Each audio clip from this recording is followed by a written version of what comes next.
There's a suspicious man trying to break into the Whitaker house at 14 Brer Bluff died. He's pulling things out of a pickup, and he doesn't belong here. That's the 911 call. That's what the HOA president of Briar Bluff Lake Estates told dispatch at 2:47 on a Tuesday in October. 3 deputies responded. They drove up to the lake house I had bought 11 days earlier and approached me with hands resting near their sidearms while I was unloading a box of my late son's books from my truck. I showed them my license, my closing folder, the deed.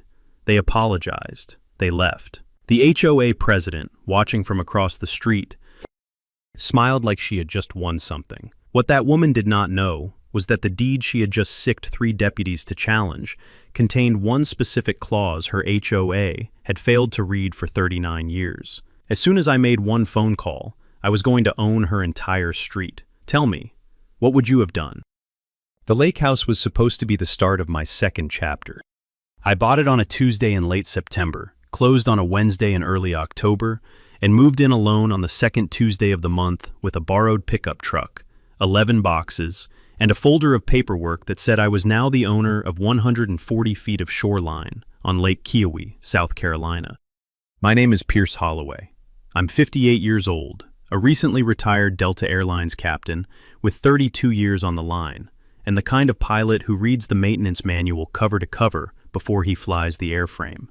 My wife Carlene and I have been married 33 years. She is currently in Spartanburg, helping our daughter Margot through the last 6 weeks of a difficult pregnancy. Margot is 28, a paramedic in Charlotte, expecting our first grandchild. The baby will be a boy. They have decided to name him Beckett after our son. Our son Beckett died in a small plane crash 8 years ago at the age of 22. I had been teaching him to fly since he was 16. He was on a solo cross-country to Asheville when a downdraft caught him on short final at a strip he had landed at 3 times before. He did everything right. The wind did not care. I have spent 8 years not quite forgiving myself for not being in the right seat that afternoon. Carlene has spent 8 years patiently teaching me that forgiveness is not a thing you get in one piece. It comes in small pieces, over years, mostly from grandchildren you have not met yet. I picked the lake house because Beckett had loved this lake. We had rented a cabin a quarter mile up the shoreline the summer he turned 15, and he had spent 6 straight days teaching himself to wakeboard while I drank coffee on the dock and Carlene read paperback mysteries in the shade. The cabin we had rented was gone now, torn down for a McMansion, but the house at the end of Briar Bluff Drive, the original 1968 Whitaker house, the oldest property on the street, had come on the market the same week I filed my retirement paperwork. I took it as a sign. The Whitaker house was built in 1968 by a man named Howell Whitaker, a small developer out of Greenville, who had bought 140 acres of pine-covered hillside in the late 60s and built one single lake house at the lake end of the parcel for himself and his wife. He sold the upland parcels off in the 1970s and 1980s, and the upland parcels eventually became Briar Bluff Lake Estates, a quiet HOA neighborhood of 23 homes on a single street called Briar Bluff Drive. The Whitaker house at the end of the street had passed through 3 owners over 56 years, the last of whom had been an aging widow named Lurleen Trask, who had moved to a memory care facility in Anderson the previous spring. I bought her house from her estate. The HOA, Briar Bluff Lake Estates, had been founded in 1985 by the second-generation developer who had subdivided the upland parcels. The HOA was small, tightly run, and proud of itself in the way some small HOAs are proud of themselves, like a country club without the bar. It had a president named Tamsin Cruz Boutwell. It had a board of 3.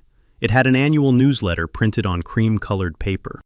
It had a community fit review process for new buyers that nobody on the board would ever describe out loud the way it actually worked. My closing had been rushed through by Lurleen's estate attorneys in late September to settle the estate before quarter end. The HOA's community fit review process had been bypassed entirely. By the time Tamsin Cruz Boutwell figured out that a new owner had moved into the Whitaker house, the deed had already been recorded for 9 days. She figured it out on a Tuesday afternoon when she drove past my driveway and saw a Carhartt-jacketed man unloading boxes from a pickup. She called 911 within 4 minutes. I heard the cruisers before I saw them.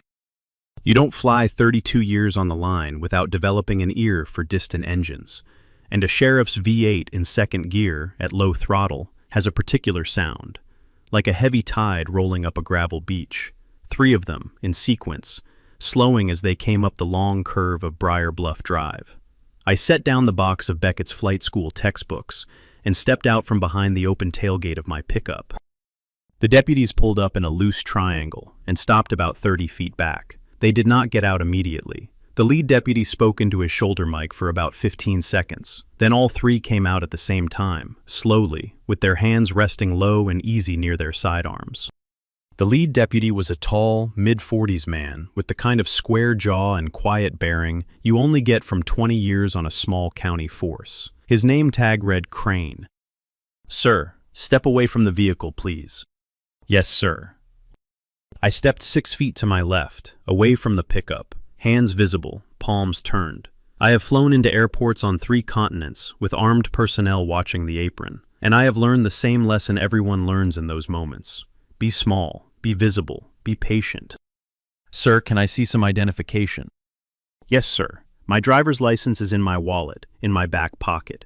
My closing paperwork for this house is in a manila folder on the passenger seat of the truck. Would you like me to retrieve either or both?" Sergeant Crane studied me for about 3 seconds. Then he said, in a tone that had clearly already begun to suspect this was not what it had been called in as, "License first, slowly." I produced it. He examined it. He compared the address on it to a paper in his hand, and the address on the mailbox at the foot of the drive. "Sir, may I see the closing folder?" "Yes, sir." I retrieved it, slowly, two-handed. He read the top page, the recorded deed dated October 3rd, with my name on the buyer line. He flipped through to the title insurance policy, the wire transfer confirmation, and Lurleen Trask's estate executor's signature on the deed. He handed the folder back. He exhaled. "Sir, I owe you an apology. The call we received indicated a suspicious individual attempting to break into a vacant property. The information was clearly incorrect. May I ask how long you have owned the residence?" 11 days. I have been moving in by myself this week. My wife joins me in 4 weeks. She's helping our daughter with the last weeks of her pregnancy. Sergeant Crane nodded slowly. He looked across the street. The HOA president was standing on her porch. She was a heavy-set blonde in a navy blazer and white slacks, holding a coffee cup, watching the 3 cruisers in her driveway and the man in the Carhartt jacket the way a magistrate watches a criminal docket. She was smiling. Sergeant Crane's jaw tightened, very slightly. "Mr. Holloway, would you object if I went and had a brief word with the reporting party?" "No, sir. Please do." He walked across the street. I did not hear the conversation. The 2 other deputies stayed by their cruisers. I went back to unloading the box of Beckett's textbooks. Sergeant Crane spoke to Tamsin Cruz Boutwell for about 3.5 minutes. From across the street I could see her gesturing, then folding her arms, then gesturing again with the coffee cup. He did most of the listening. At the end, he handed her a piece of paper, said something brief, and walked back across the street. He stopped by my pickup. "Mr. Holloway, I have advised the reporting party that filing inaccurate 911 reports is a misdemeanor under South Carolina law. She has been issued a written warning. I would advise you to keep that warning in mind in your future interactions with her." "I appreciate that, Sergeant." "And sir, welcome to the lake." He tipped his hat. He got in his cruiser. The 3 of them rolled out together. I watched them go. I looked at Tamsin on her porch. She was no longer smiling. She was, instead, looking directly at me with an expression I had seen exactly once in my career, on the face of a Class B captain who had just been called into a chief pilot meeting and did not yet know why.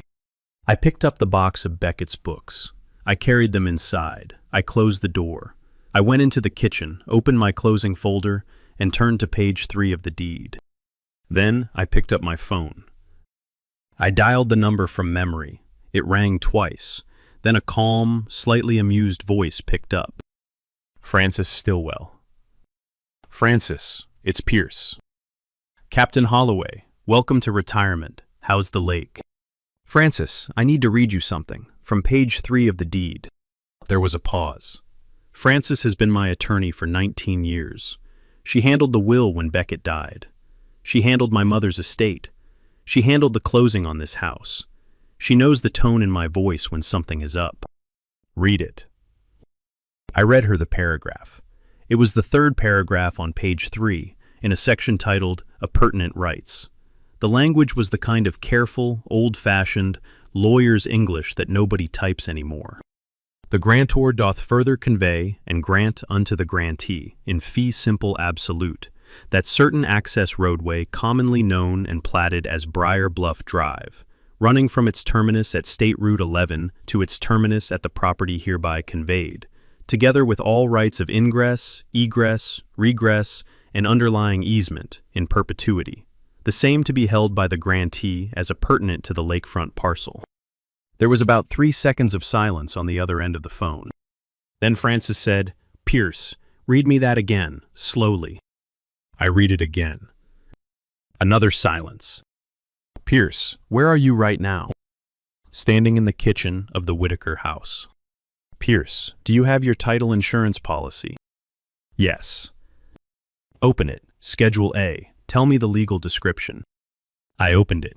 I read her the legal description, which described both the lake parcel itself and a pertinent fee simple interest in the platted private roadway designated Briar Bluff Drive. "Pierce." "Yes, Francis." "Sit down." I sat down at the kitchen table. "Pierce, you own the road, the entire street, from State Route 11 to your driveway. All 23 homes on Briar Bluff Drive have driveways that connect to a private roadway that is owned in fee simple by you." Francis. "Yes."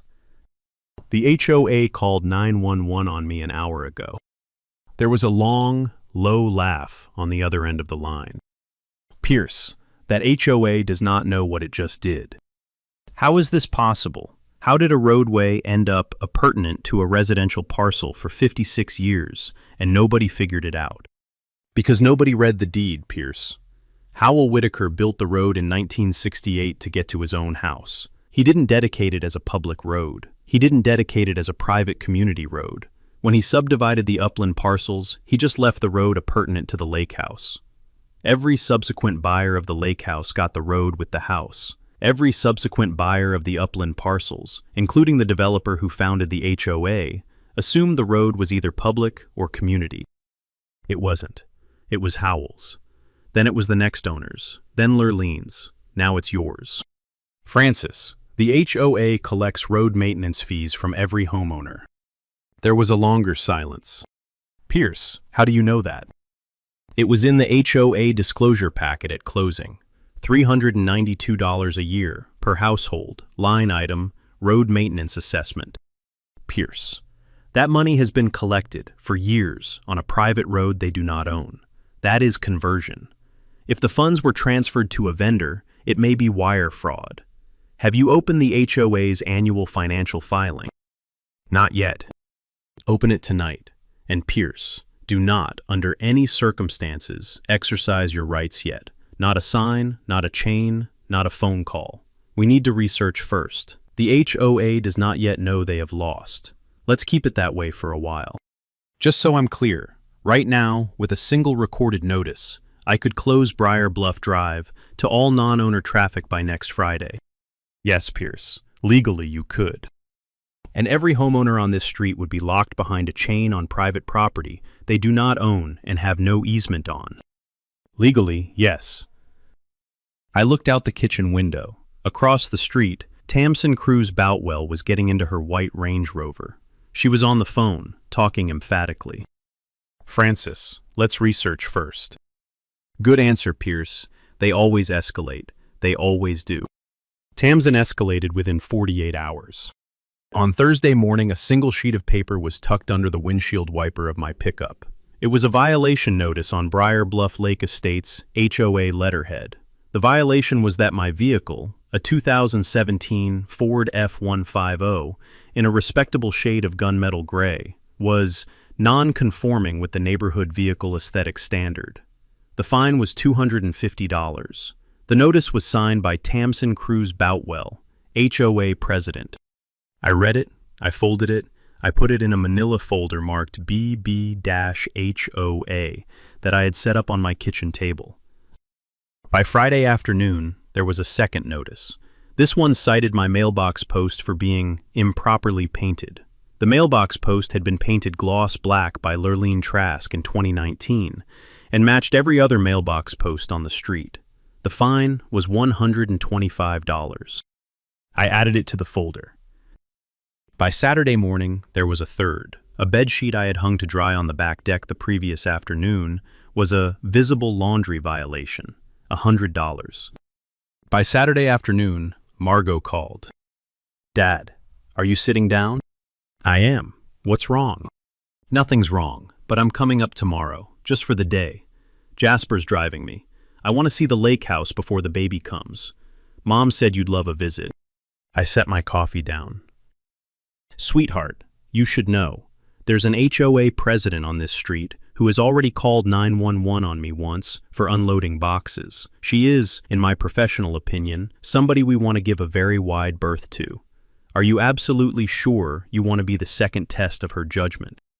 There was a pause on the line.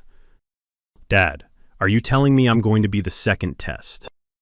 You're going to be a pregnant young woman arriving with a black firefighter at a house she does not associate with our family. Yes, mathematically, you are likely to be the second test." "Dad." "Yes." "Then I'm coming." I laughed. Then I sat at the kitchen table and called Francis Stillwell back. "Francis, Margot and Jasper are coming up tomorrow. Pierce, make sure they bring dash cams, front and rear." Already on it. They arrived at 11 a.m. on Sunday. Margot was 7 months along and glowing in the way pregnant women glow in their last trimester. Jasper, 6'4", lean and broad-shouldered, came up the porch with one hand on the small of her back and a casserole his mother had sent in the other. He kissed me on the cheek. He has done that every visit since he and Margot got serious 3 years ago. He is the best son-in-law a man could hope for, and he is not officially my son-in-law yet. Although Margot has told me the ring is in his sock drawer in Charlotte, and he is, in her words, waiting for the perfect moment, which is never going to come, so I'm going to propose to him instead at the hospital. We were on the porch with sweet tea and Jasper's mother's casserole at 1:15 p.m. when the cruisers came up the drive. 3 of them again, Sergeant Crane in the lead. He got out slower this time. He walked up to the porch with his hat in his hand. He looked at Margot, he looked at Jasper, he looked at me. Then he closed his eyes for about 1 full second. "Mr. Holloway." "Sergeant." "I am here in response to a 911 call from across the street. The call reported a black male loitering at the Whitaker house and a possibly distressed pregnant white female being detained against her will. Sir, I owe you and your family a profound apology for the second time in 5 days. I do not need to see anyone's identification." Margot had begun, very quietly, to cry. Jasper put his arm around her shoulders. He did not look angry. He looked the way I have seen black men look in moments like that exactly 4 times in my life, which is too many. He looked patient. Sergeant Crane removed a small notepad from his breast pocket. "Sir, with your permission, I would like to formally interview your daughter and her partner as witnesses to a pattern of false reports. Their statements will support criminal charges against the reporting party." "Margot, do you want to?" She wiped her eyes with the heel of her hand. She looked at Jasper. Jasper looked at her. "Yes," she said. "Yes," Jasper said. I looked at Sergeant Crane. "Sergeant, take your time." He took 37 minutes. He left with 2 signed statements and a casserole Jasper's mother had wrapped a piece of for him in foil. That night, after Margot and Jasper had driven back to Charlotte, I walked out to the foot of the driveway. I stood on the asphalt of Briar Bluff Drive in the moonlight. I looked at the road that legally belonged to me, in fee simple, in perpetuity, and I made a decision. Tamsin Cruz Boutwell had chosen who she was. I was going to let her finish. The next 3 weeks I read everything Briar Bluff Lake Estates had ever filed in Oconee County. I started with the HOA's annual filings, which were public and sat on a shelf in the county clerk's office, under the watchful eye of a soft-spoken deputy clerk named Lavinia Threadgill, who had been at her desk since 1991 and had been waiting, she told me later, for somebody from that street to finally come ask a real question. The real question Lavinia had been waiting for was where the money had gone. The HOA collected 6 different annual line item assessments from its 23-member households. 5 of them were routine. The 6th was the road maintenance assessment, $392 per household, per year, paid every January due to the HOA General Fund. $392 times 23 households was $9,016 per year. The HOA had been collecting that line item since 2012, 12 years. Just over $108,000. I pulled the disbursement records. Every single dollar of the road maintenance assessment had been paid out in monthly installments to a vendor named Brookwood Property Services, LLC. I asked Lavinia, gently, who owned Brookwood Property Services, LLC. She slid a post-it across the counter. On it, she had written, in a neat hand, Patton Cruz Boutwell, sole member, registered 2012. I sat with that for a minute. Then I asked her if I could see the LLC's vendor invoices, which had been filed as supporting documentation for the HOA's tax returns. She handed me a folder. The invoices were not for road maintenance.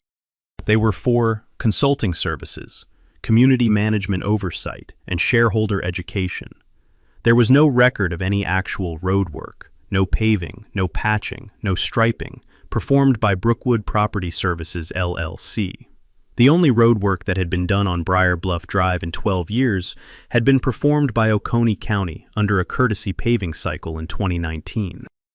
The HOA had been collecting an assessment for the maintenance of a road they did not own, paying it to a shell LLC controlled by the HOA president's husband, and producing no actual road work. That was the financial layer. The discrimination layer turned out to be uglier. While I was at the clerk's office on the second afternoon, Lavinia mentioned, in the way small-town deputy clerks mention things, that the HOA's community fit review process had generated a lot of paperwork over the years, and that the paperwork was technically a public matter because Briar Bluff Lake Estates was registered as a community organization under South Carolina State Code. She pulled a thick folder. It contained 22 rejected applications over the previous 8 years. Of the 22, 14 had been from black families, 3 had been from Hispanic families, 2 had been from single mothers, 3 had been from buyers whose income tax returns indicated a household income below $110,000 a year. I sat with that for a long time. The clerk's office was quiet. A wall clock ticked. Lavinia did not say anything. She did not need to. I went home that night and called Francis. Francis, the road assessment is mail fraud. The community fit rejections are a federal fair housing case. How many rejections? 22 over 8 years. Pattern. Send me everything. I'm calling DOJ tomorrow morning. I sent her everything. Then I poured myself a glass of cold water and stood at the kitchen window for a long time, looking out across the street at the white Range Rover in the driveway of the house that had, until that afternoon, belonged to the woman who thought she ran this neighborhood. She did not anymore. She just did not know it yet. For the next 6 weeks, I built the case the way I used to build a flight plan, in layers, with redundancies, with contingencies, and with the assumption that something would go wrong somewhere and I would need a clean diversion.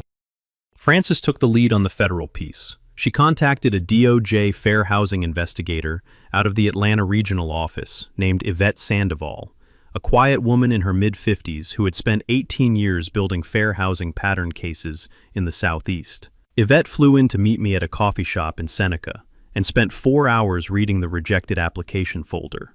At the end, she closed the folder, looked up and said, "Captain Holloway, this is the cleanest, discriminatory screening case I have seen in 3 years. If you have the patience to let it unfold quietly, I have the warrant to make it federal." How long until indictment? 90 days from today. We will be patient. The other case was the road assessment fraud. Francis and I had decided to walk that to the Oconee County District Attorney first, where it would land as a state-level conversion and mail fraud case before federal jurisdiction widened it. The DA was a soft-spoken, older man named Quincy Halverston, a former defense attorney who had switched sides in 2008.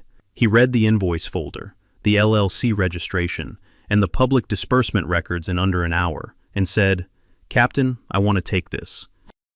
I will charge Patton Cruz Boutwell with mail fraud, theft over $10,000, and 3 counts of fraudulent vendor billing within the month. Mr. Halverston, I would like to wait 60 days to give the federal piece time to mature. He smiled, the slow smile of a man who has watched a lot of cases bloom on his desk. Captain Holloway, you are a patient man. I have flown a lot of long-haul routes.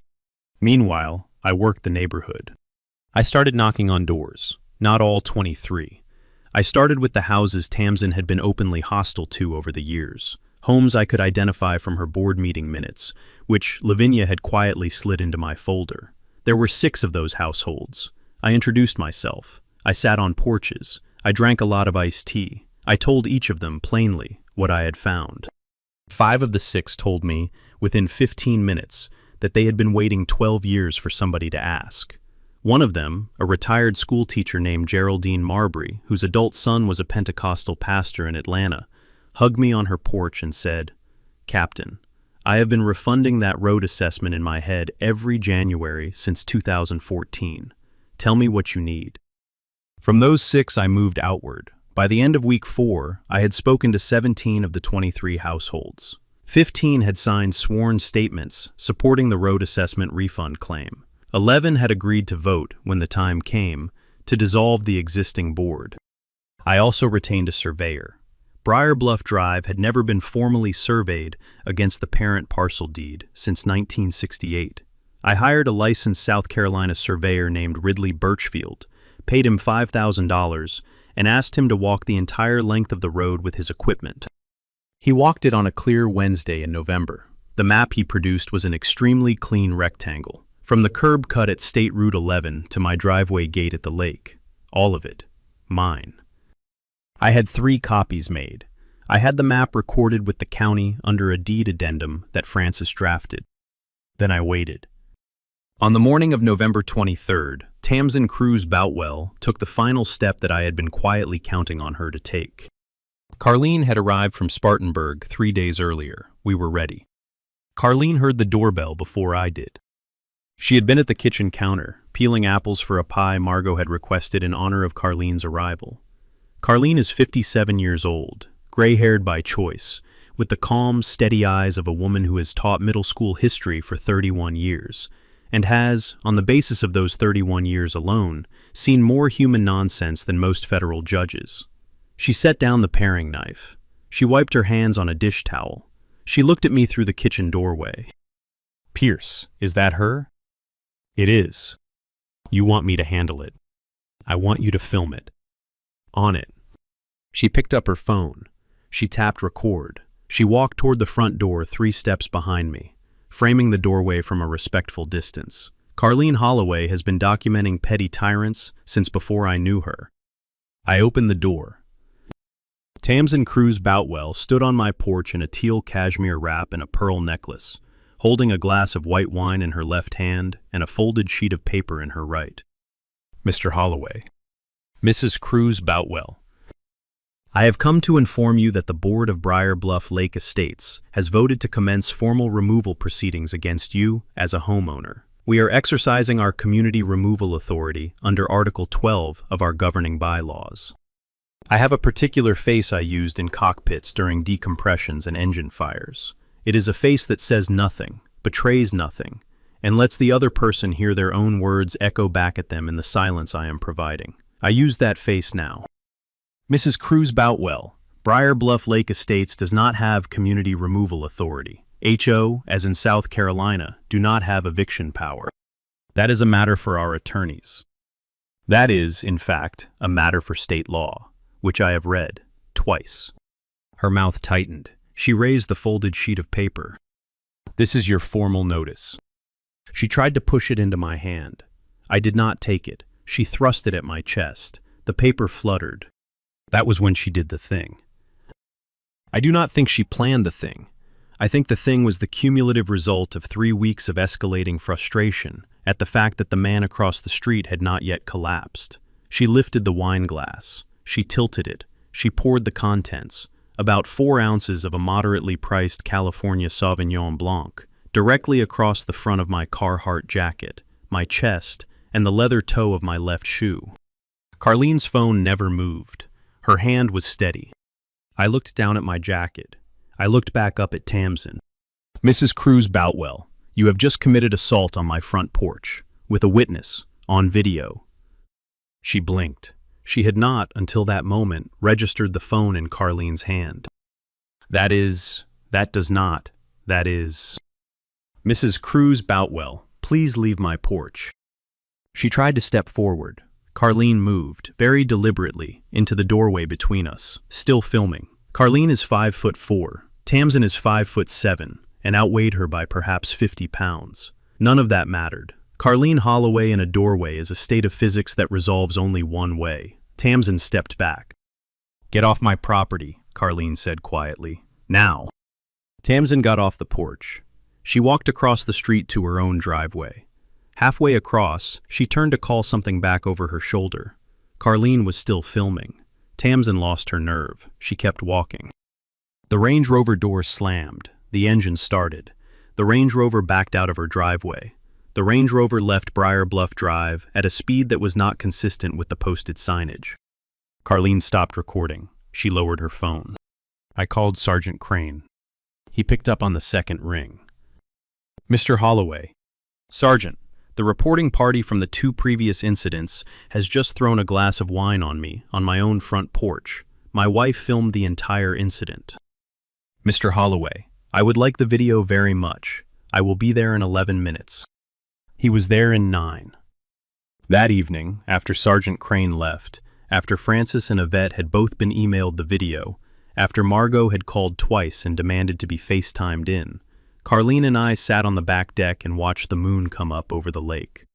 She bumped my shoulder with hers. "Pierce, how long have you been waiting to do this?" 6 weeks. "And now?"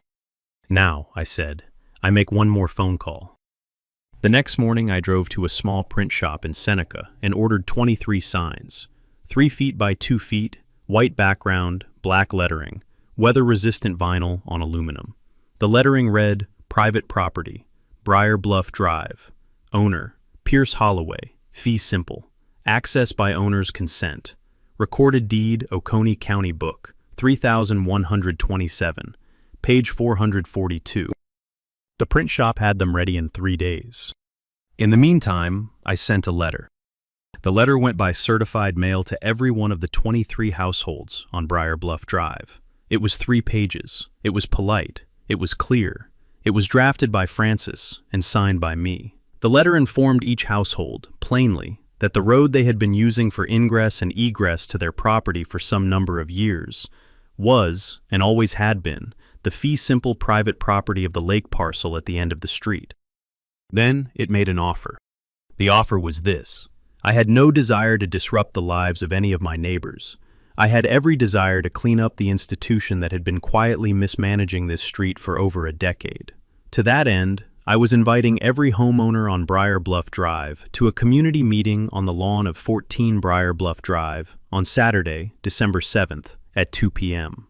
At that meeting, I intended to offer every homeowner a free, recorded, permanent appurtenant easement, granting them right of ingress and egress in perpetuity, on the condition that the existing HOA board be dissolved and a new transparent board be formed, under reformed bylaws that explicitly prohibited any community fit review process, and that returned all wrongfully collected road maintenance assessments.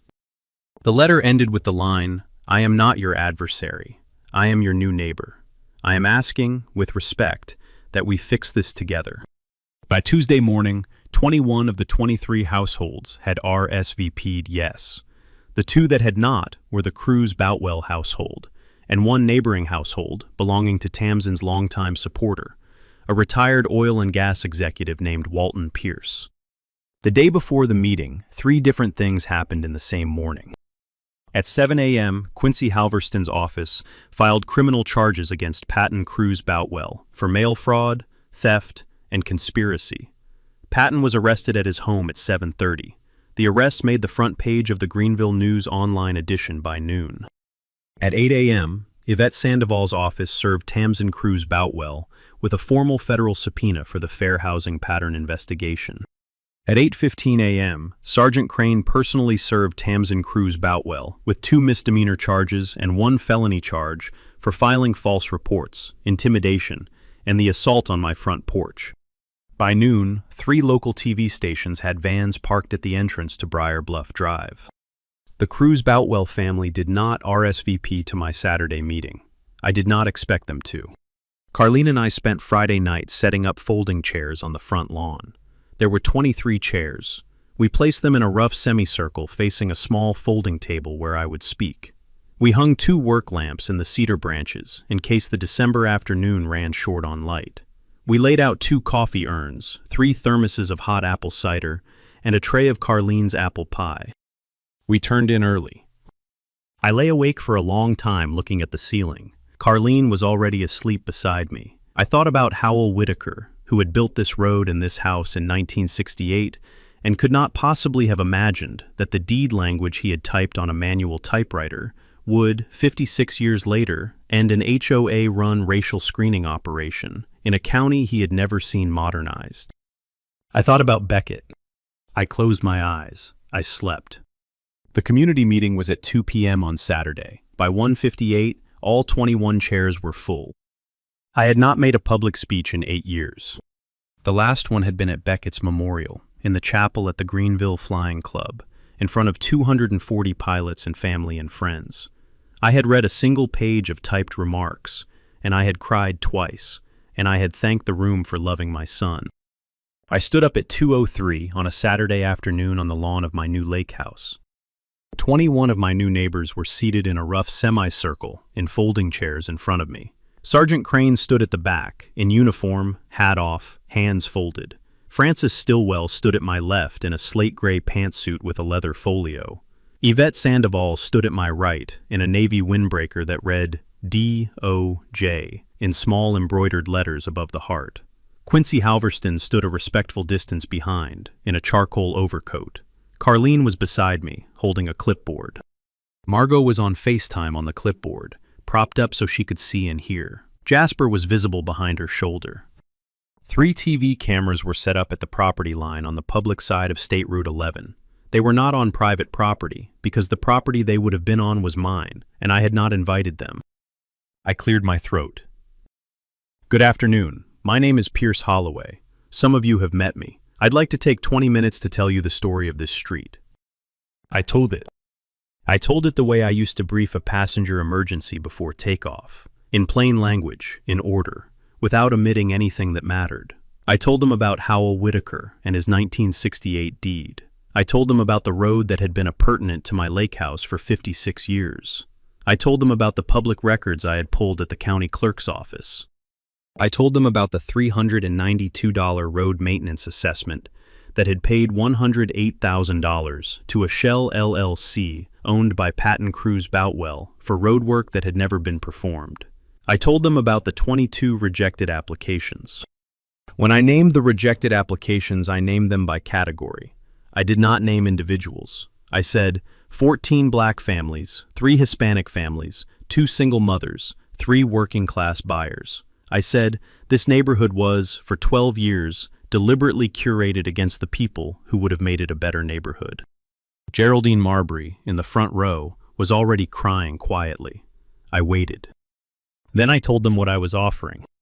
Every one of you, I said, will receive, by certified mail next week, a recorded perpetual appurtenant easement granting your household full ingress, egress, and right of access to your property over Briar Bluff Drive.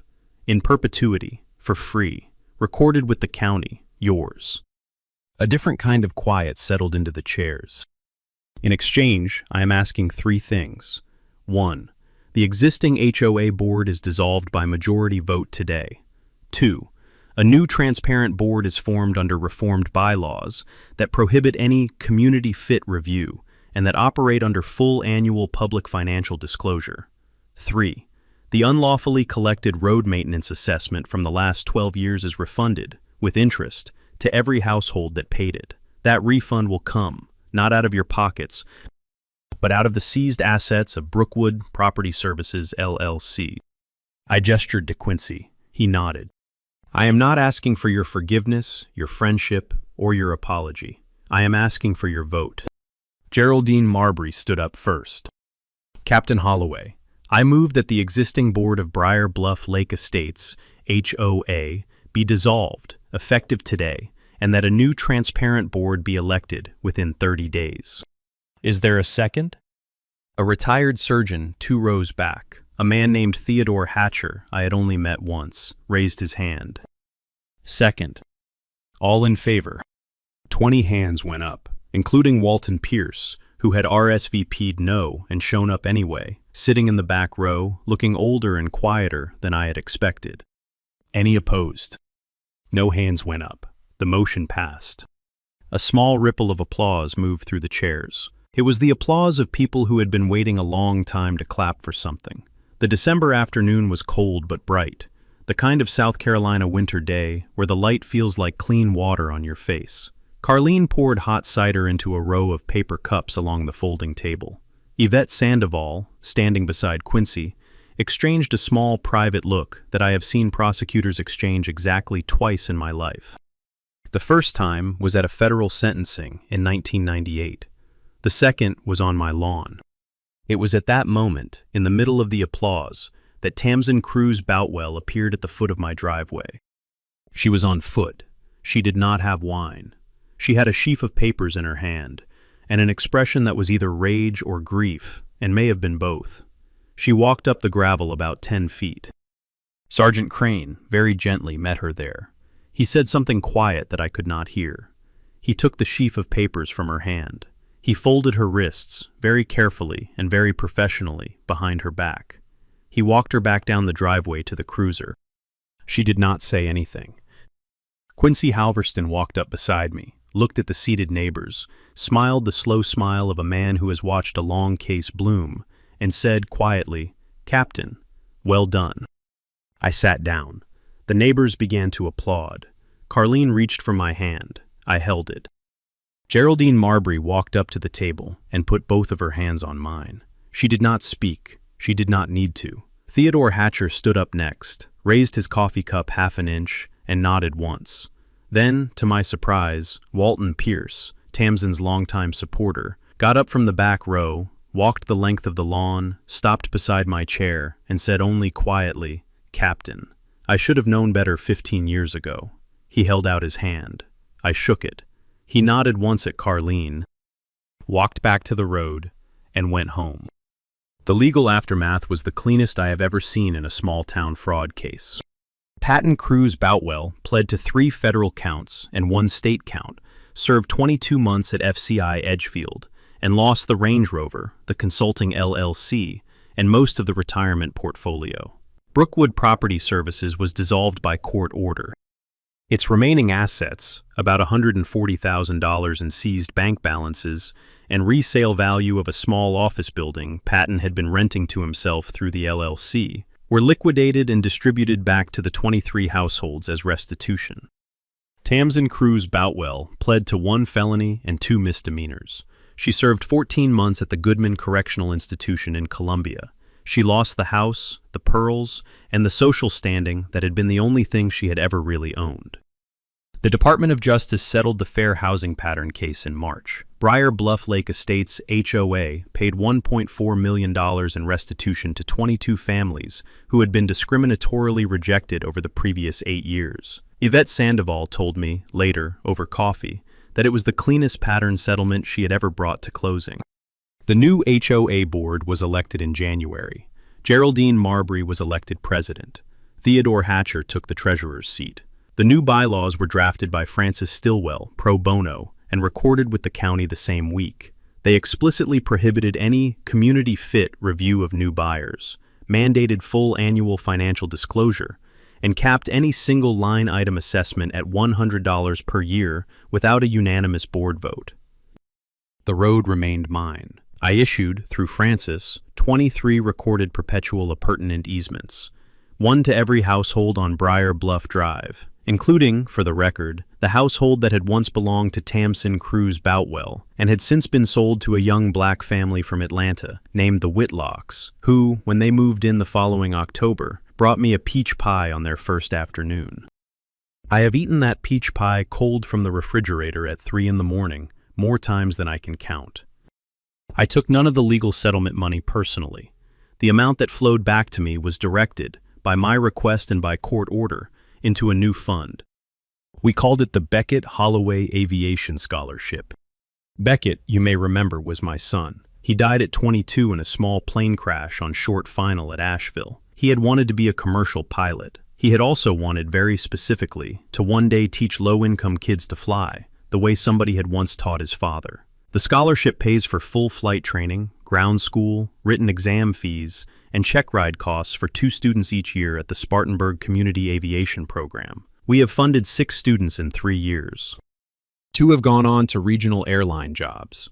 1 is studying aerospace engineering at Embry-Riddle. 1 is now a flight instructor herself. The first scholarship recipient was a 17-year-old named Vivian Whitlock, the older daughter of the family who bought Tamsin's house. She got her private license in 20 months. I sat next to her on her first solo cross-country in a Cessna 172 we had rented from the flight school in Spartanburg. Halfway across the Blue Ridge, she asked me to tell her the story Beckett had told me about the wind at Asheville the summer he was 16. I told her. The headset hummed. The Carolina hills rolled out below us in late autumn copper. She listened the way her brother had once listened. She landed at Hendersonville perfectly. I shook her hand on the ramp. She did not let go for a long moment.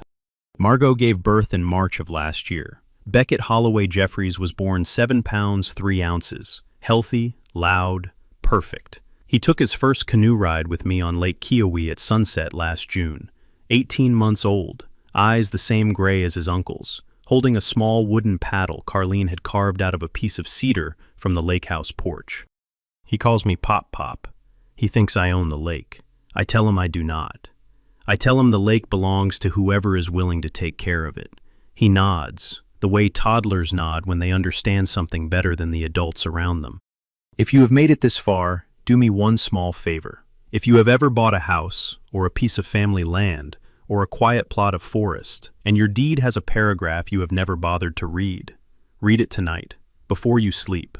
The most important sentence in your life might be the one you have been ignoring since closing day. And if you want to see next week's case, the one about the HOA treasurer who tried to seize a Korean War veteran's pickup and ended up in federal court, make sure you're subscribed.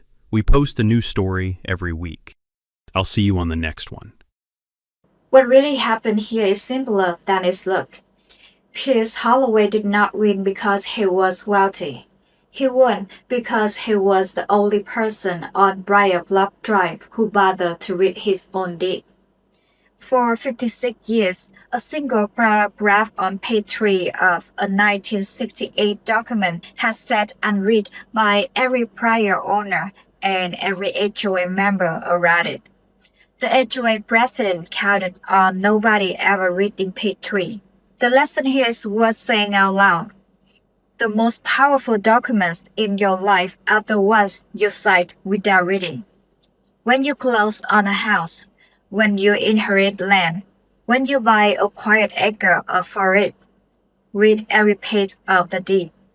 Ask the lawyer what the old language means. Find out what you own before somebody decides to use it against you. If you ever have an HOA or a small town queen try to take what your family worked for, drop a comment and tell us. And if you want to see next week's case, the HOA treasurer who tried to see a Korean War veteran pick up and ended up in federal court, make sure you subscribe. I'll see you on the next one.